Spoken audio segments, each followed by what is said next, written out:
Miss Brooks, starring Eve Arden.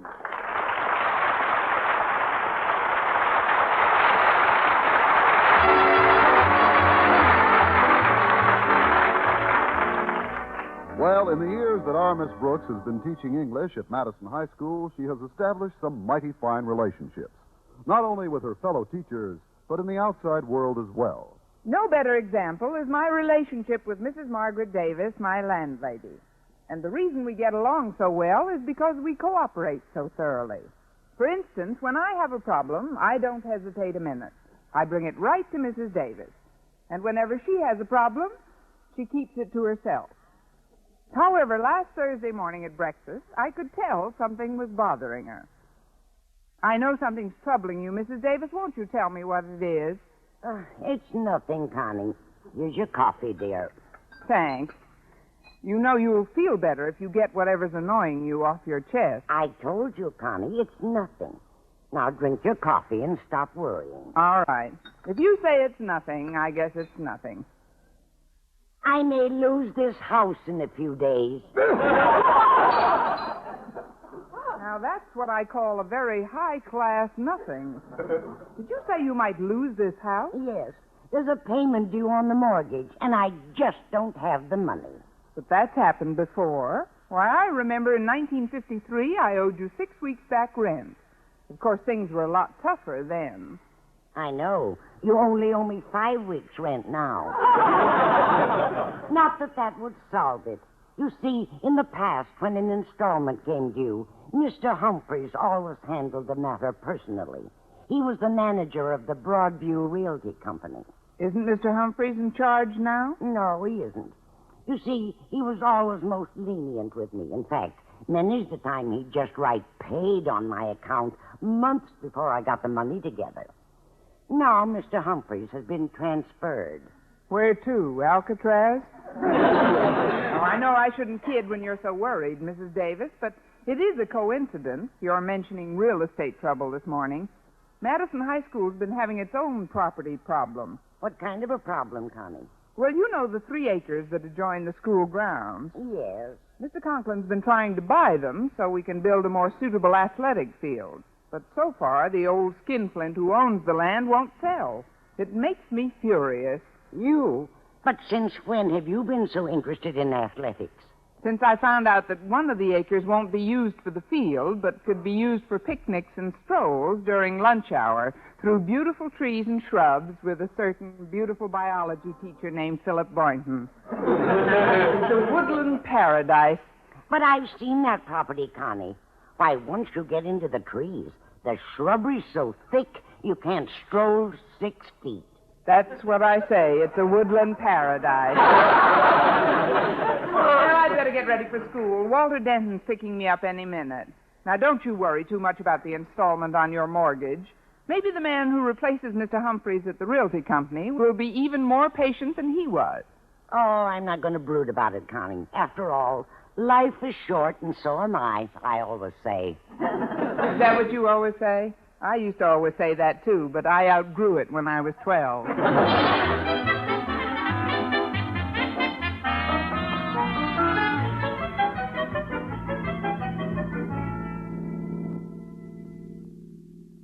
The car looks very good this morning, Walter. Has something new been added? Just you, oh exquisite educator. But I've got more important things than this jalopy on my mind. Problem? No, not exactly. But I've been very concerned about the attitude of a certain Mr. Travis. Mr. Travis? Yeah, he's the miserly millionaire who owns the property next to school.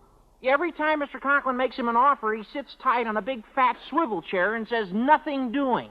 I take it you're hoping we get the property so we can build a bigger athletic field. Sure. The one we've got now is woefully inadequate. Take our football gridiron, for instance.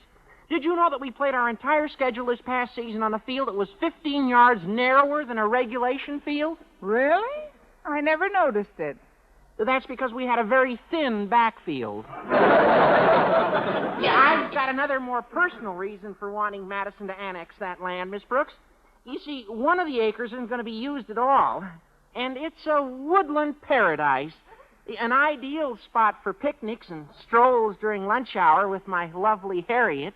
But, Walter, once you get into those trees, the shrubbery's so thick you can't stroll 6 feet. That's what I say. It's a woodland paradise. It's the feeling I've been all through this.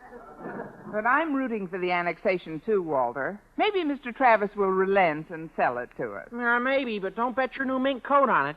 My new mink coat? Well, the one you've got on. That's what it is, isn't it? Not exactly, Walter. It's mink-dyed rayon. Oh, I've got to stop at Carney's garage this morning, Miss Brooks. Do you mind walking the remaining 6 blocks? Oh, not at all, Walter. It'll be good for me. Keep me nice and trim. Yeah. Nothing like walking to whack off the old blubber.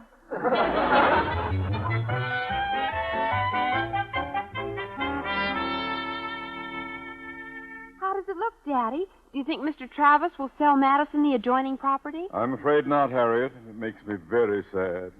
You see, one of the acres wouldn't be needed for the athletic field, and it's a woodland paradise. Why, you could send your boyfriend, Walter Denton, into those trees during lunch hour to pick you some flowers. But, Daddy, once you get into the trees, the shrubbery's so thick you can't walk 6 feet. Walter might trip and break a leg. That's what I say. It's a woodland paradise. Of course, we might get the property if we could force Travis into selling. Force him into selling? Why, Harriet, wherever do you get such ideas? But Daddy, you just However, it might be the only way. But how do we force him? Of course, if someone were to threaten to sue Mr. Travis because of an injury incurred on his property, that might do it. An injury incurred? On Mr. Travis' property? Child, your thoughts are positively diabolical. But it may be the solution. An injury and a threatened suit. Yes, the more I think about it, the better I like it. Goodness knows it could happen easily enough. The fence around his land is strewn all over the sidewalk. A person could sustain a fine accidental injury there. But how, Daddy? How do I usually sustain my accidental injury?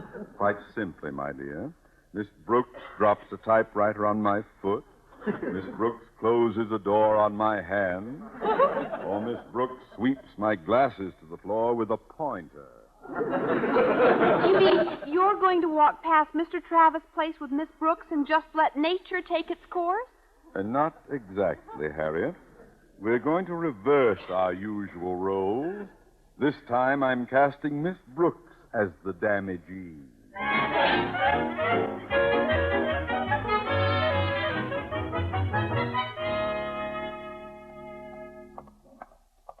One moment, Miss Brooks. Mind if I walk the rest of the way to school with you? Oh, not at all, Mr. Conklin.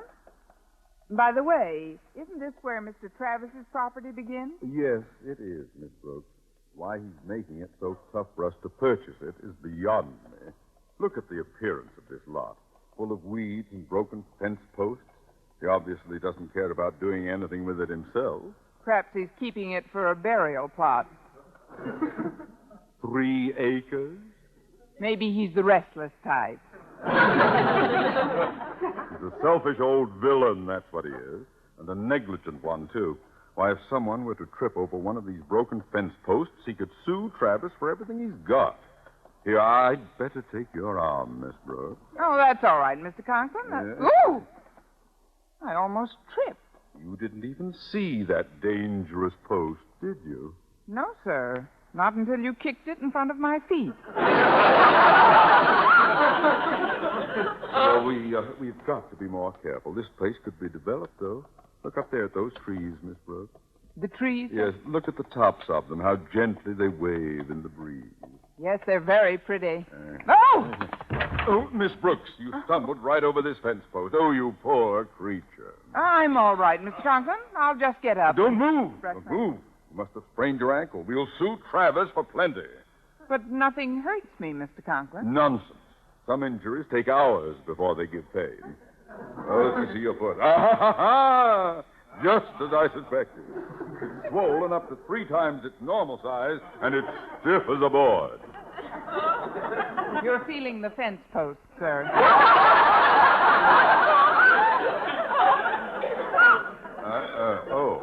Oh, I'm sorry. Oh, here's your ankle. Now, does it hurt when I press here? No. How about here? No, sir? How does it feel when I give it just this little twist? Oh! Oh, I knew it. I knew it.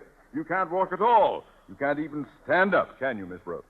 Not with your foot on my calf, I can. And now, please, Mr. Conklin, I'm perfectly all right. Oh, Miss Brooks, are you hurt? I saw you fall from across the street. Oh, I'm glad you did, Boynton. Although Miss Brooks says she hasn't anything. Oh, my leg. What pain. What an injury. What a switch. Here, Miss Brooks, let me assist you. I'll just put my arm around you. Now, there. How's that? Fine. What have you got in mind for the other arm?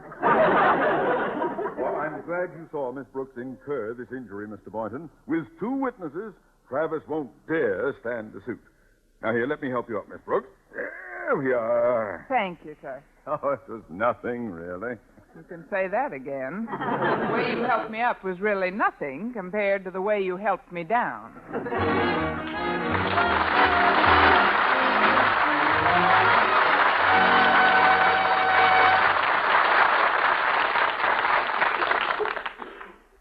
Mr. Conklin insisted that I go right home and get in bed.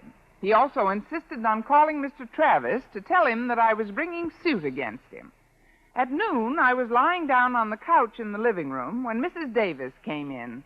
Just what happened, Connie? Well, frankly, Mrs. Davis, the whole thing was planned by Mr. Conklin. You see, he thinks that if Mr. Travis is sued for damages, it'll be easier to buy his property from him. Well, I hope it works, Connie. I've never met the man, but from what I hear, he's something of an ogre. Well, ogre is as ogre does. But there's no sense in my lying here like an invalid when I feel perfectly all right. I think I'll go out and stroll around the backyard. Oh, I'll answer it. You stay right on that couch, Connie. The rest will do you good. Why, it's Mr. Boynton. Come on in. Well, thanks, Mrs. Davis. How's our patient coming along? Oh, just fine. She says she hasn't any pain at all. Who is it, Mrs. Davis? It's Mr. Boynton. Oh, my ankle. Oh. Oh, Mrs. Davis, I thought you said she didn't have any pain. Was she still complaining about her ankle? She must have twisted it harder than she meant to. Go on in. I was just leaving. I've got to get down to the Broadview Realty Company. Goodbye, Mrs. Davis. Oh, hello, Mr. Boynton. Oh. I know this was all a plot of Mr. Conklin's, but you must have really hurt yourself in that fall, Miss Brooks. You look very uncomfortable lying on that couch. I am. I'm miserable. Well, here, let me change your position a bit. Just put your arms around my neck. All righty. There. Now, we'll just lift you a little higher against this pillow. Now, that's better. It's perfect. Good. Miss Brooks. I've never been this comfortable. Well, I'm glad. Miss Brooks. I've been comfortable before, but never this comfortable. Miss Brooks. What are you chattering about, Mr. Boynton? Would you mind taking your arms from around my neck? Oh, I thought they felt full. Mr. Boynton. Yes, Miss Brooks. I'm uncomfortable again. Want to get up a little higher? Higher, lower. Stick out your neck. Are you all ready, Miss Brooks? I was born ready. I can't help wondering, Mr. Boynton. Wondering what? What it's going to be like to go through life with a sprained ankle. Oh, it isn't really sprained, Miss Brooks. But you've got to act as if it is anyway. That's one of the reasons I came over here during lunch period. To tell you that Mr. Conklin has arranged for Mr. Travis to come and visit you this afternoon. Visit me? Yes. When Mr. Conklin told him you were going to sue him, he insisted on seeing you personally. Of course, I'm not much of a boy for this sort of chicanery. But as Mr. Conklin explained it, it does seem to be for the good of the school. Oh, I'm sure it is. There's another reason I hope we get the lot, Miss Brooks. A much more personal reason. Yes, Mr. Boynton? One of the acres is a woodland paradise. An ideal place for a stroll during lunch hour. But, Mr. Boynton, once you get into the trees, the shrubbery's so thick you can't walk 6 feet. Well, who cares? Can you imagine the frogs I'll find in there? I say, it's a woodland nothing.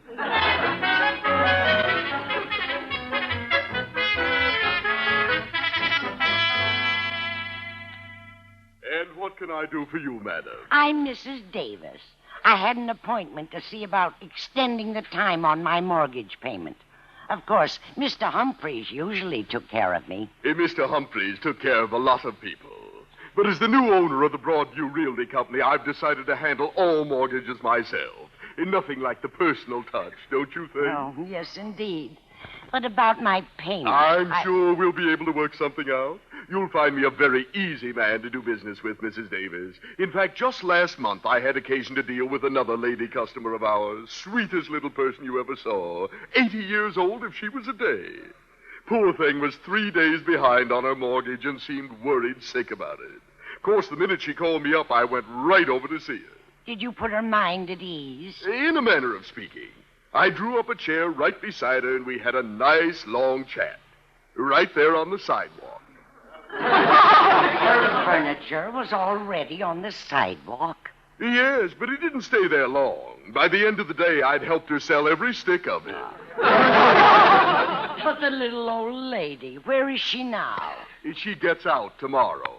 I thought it best to have her put away for 30 days.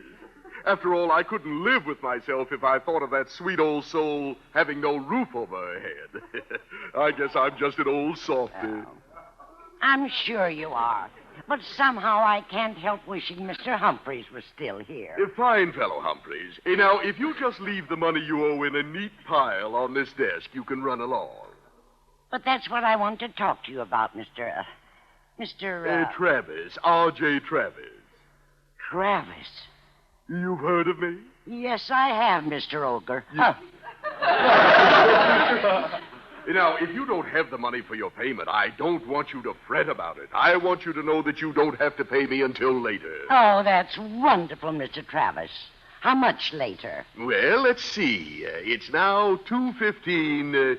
Shall we say 3:30? 3:30? But I can't get the money by 3:30. Well, perhaps we can extend it beyond that. It all depends on the humor I'm in when I return from an errand of mercy upon which I am about to embark. An errand of mercy? Yes, I've got to go out and see some idiotic school teacher who claims she broke her foolish leg on a piece of my property. She says she's going to sue me.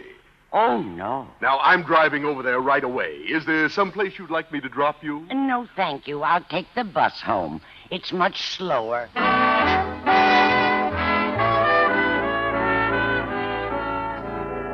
Well, it may be all right to threaten to sue someone for an alleged injury, but not when that someone happens to hold the mortgage on your landlady's home, and particularly not when a payment is due on that mortgage. Unfortunately, Miss Brooks is not aware that the someone in both cases is named R.J. Travis, whom she's expecting at her house momentarily. Mr. Travis should be here any minute now, Miss Brooks. I'm sure your appearance will convince him that you're in pretty bad shape. Thanks a million. I mean the way I've taped up your ankle. Oh. And not only will it impress Mr. Travis, but the support should do the ankle itself a lot of good. It certainly should. There's only one thing wrong. What's that? You've taped up the wrong ankle. Well, Miss Brooks, why didn't you say something? Oh, come now. I'm sure Mr. Travis will never know the difference. Oh, there he is. Now, you stay right here on the couch, Miss Brooks. I'll let him in. Oh, Mr. Conklin, come in. Is Travis here yet, Boynton? Oh, no, sir, not yet. Oh. It's all right, Miss Brooks. It's only Mr. Conklin. Oh. That's right. Get a good rehearsal under your belt, Miss Brooks. We've got to frighten Travis into selling that property. I'll get it. Miss Brooks, start suffering. Oh, come in, Mr. Travis. We've been expecting you.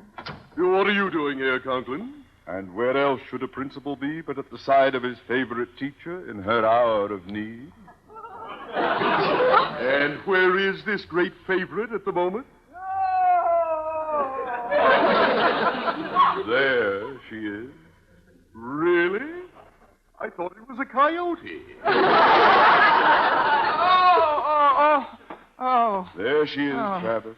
An unfortunate soul struck down in the prime of her life. A victim of your negligence. One moment a happy, carefree person, the next a human catapult, hurled toward the ground with such cataclysmic force that a more catastrophic result was only averted by a miracle. I want the woman to tell me what happened in her own words. I took a Brody. It happened on your property, Mr. Travis. Who are you? He's Mr. Boynton, a biology teacher at Madison, and Miss Brooks, star witness in her impending suit against you. Isn't he sweet, Mr. Travis? He's a delight. Now, let's get this nonsense about a suit over right now. I refuse to accept any responsibility for this alleged accident. Alleged accident? Why, you have but to take one look at this poor woman to see what a gibbering wreck she's become. I'll admit she's no oil painting. But for all I know, her face is always twisted into those ugly contortions. Only when I smile. Now then, let's get down to cases. Miss Brooks is going to sue you for $5,000. $5,000? Oh, look, we're all sensible people here. Let's discuss this thing. I'm sure we can come to some equitable settlement. Mr. Travis, are you trying to bribe us? Are you attempting to buy our three people of our stature in this community by offering to sell your lot next to Madison High in exchange for our dropping the suit? Is that the bribe you have in mind? Certainly not. Then you haven't hit on the right bribe. Oh, look, gentlemen, these legal matters are very distressing to me. If you'll excuse me, I'll go make us some tea. Yes, do that. Hop up and make us some tea, Miss Brooks. Well, I may not hop, but if you'll hand me that cane, Mr. Conklin, I'll try and drag myself to the kettle. Oh, here, I'd better stand in back of you in case you fall. No, stand in front of me, Mr. Boynton. In front of you? It's more fun that way. Easy now, Miss Brooks. Let's see if you can walk. It's all right as long as I don't let my bad foot touch the floor. Why, Connie, what are you doing up? Oh, hello, Mr. Travis. Hello, Mrs. Davis. Why, Mrs. Davis, do you know Mr. Travis? We met today, Connie. Mr. Travis owns the company which holds the mortgage on this house. Like I say, I'll just hop out and make us some tea. Miss Brooks, halt. Now, walk back here, young woman. Yes, limp back here, young woman. I'm afraid that won't work, Miss Brooks. You haven't the trace of a limp. Isn't it amazing? For years, doctors have marveled at how quickly I recuperate.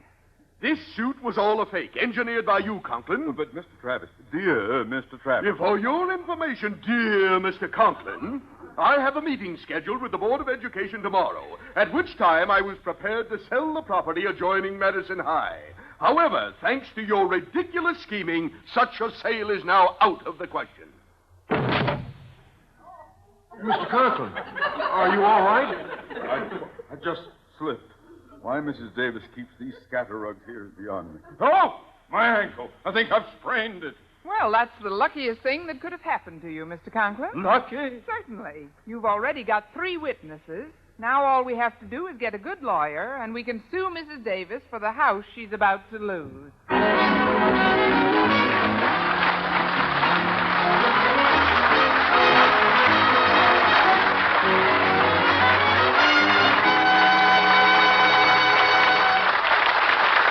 Now, here's the star of our show, Eve Arden.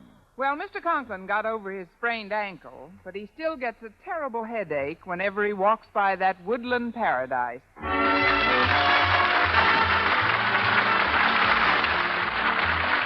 Miss Brooks, starring Eve Arden, transcribed, is produced and directed by Larry Burns, written by Arthur Olsberg and Al Lewis, with the music of Lud Gluskin. Mr. Conklin was played by Gale Gordon. Others in tonight's cast were Jane Morgan, Dick Crenna, Bob Rockwell, Gloria McMillan, and Frank Nelson.